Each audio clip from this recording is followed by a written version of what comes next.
They were both offered showers by town citizens happy to open their homes. Gareth found showers immensely awkward, but didn't need to worry as a few townsfolk drew him a bath.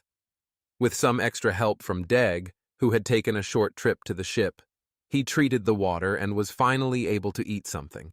It was no traditional Violin spa, but it was close enough.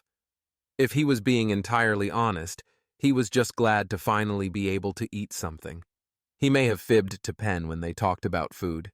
He wasn't near starving quite yet, and even though being carried had allowed him to conserve a lot of energy, it wouldn't have helped much longer. He looked down at his poor shell, its color greatly diminished from the lack of food and immense stress of the whole ordeal.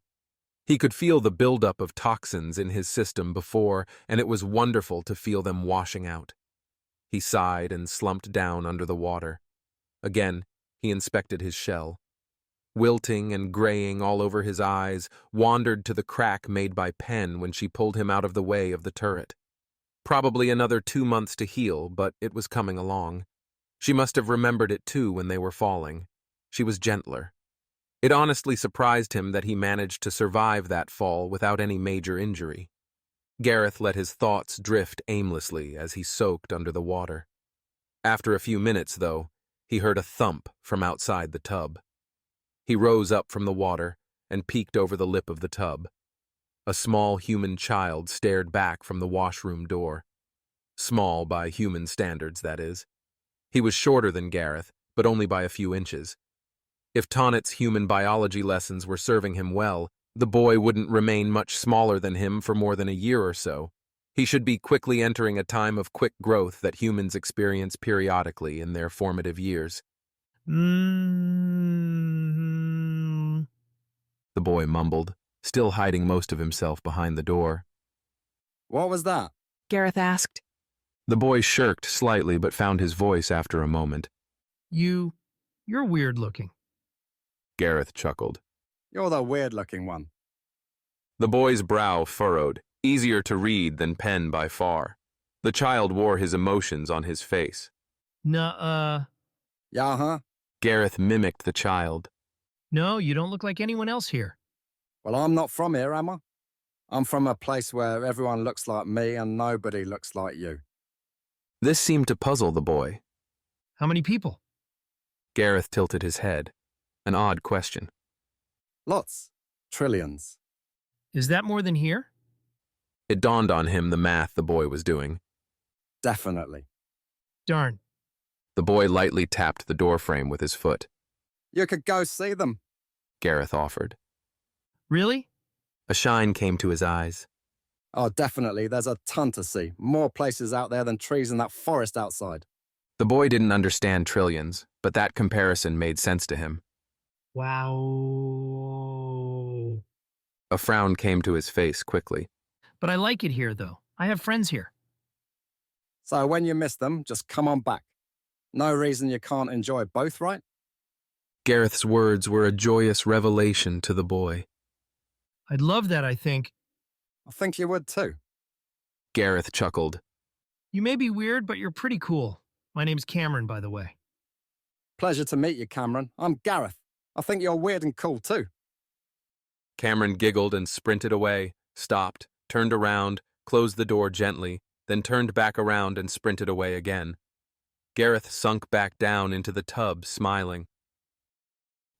Penn stepped under the shower head with her face turned up. Steaming hot water hit her face and ran down, taking all the stress and sweat with it. A proper shower was exactly what Penn needed. She was no stranger to dirt and sweat, and when needs must, she had no issue.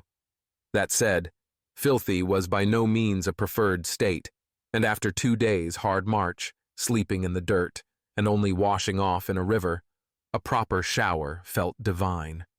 It almost reminded her of washing off after a particularly arduous drop. There was something especially satisfying about it. Soap, warm water, and more time to enjoy it than she'd ever have been given on the basho. After getting clean, she turned the heat up as high as it could go and propped herself against the wall of the shower, letting the water run over her shoulders and back. The heat melted through the tension and washed it down the drain. Perfect. Something tickled her neck, and she brought her right hand up to it. She pulled a long strand of hair away. It struck her as odd and brought her attention to her hair. It had gotten longer. The strand in her hand was almost alien due to how long it had been since she'd allowed it to grow out beyond a few inches. She brought both her hands up now, raking them through the newfound length. She'd start having to wear it up if she didn't want to cut it. She kind of didn't. Why should she?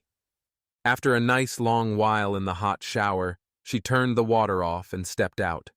The bathroom was heavy with steam, but she saw that towels and clothes had been set by the sink for her.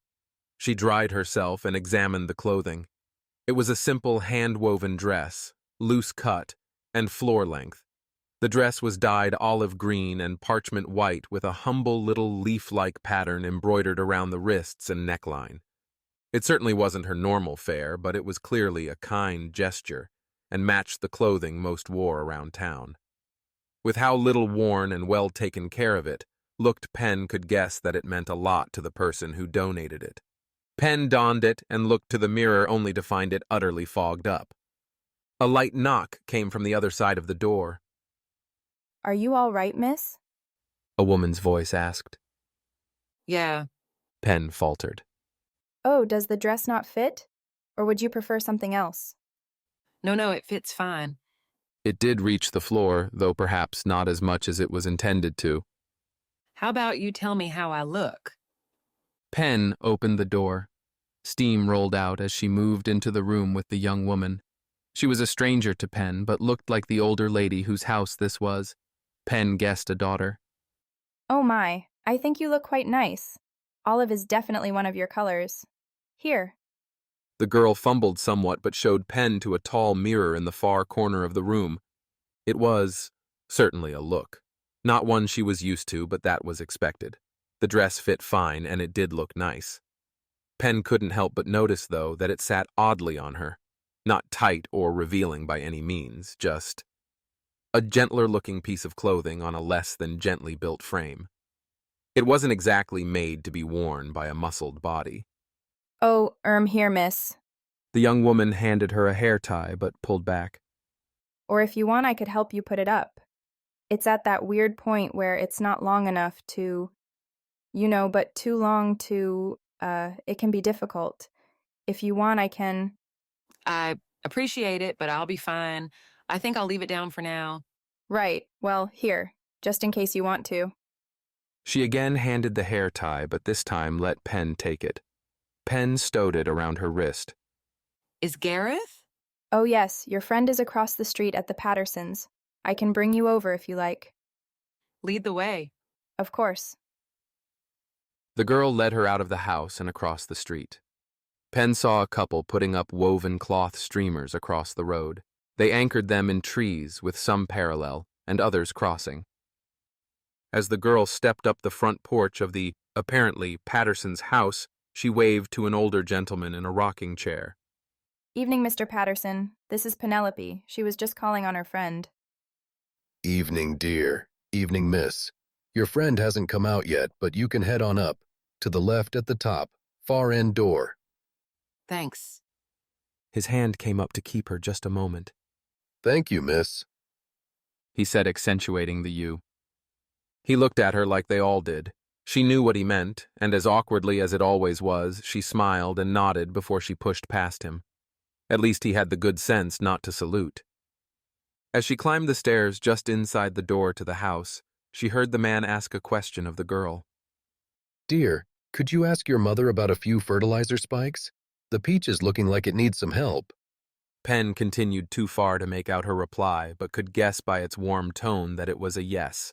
She turned at the top of the stairs and walked to the end of the hall. Knocking on the door, she called out to Gareth. You still soaking? Just suiting up. I'll be out in a min. A min, huh? Penn thought.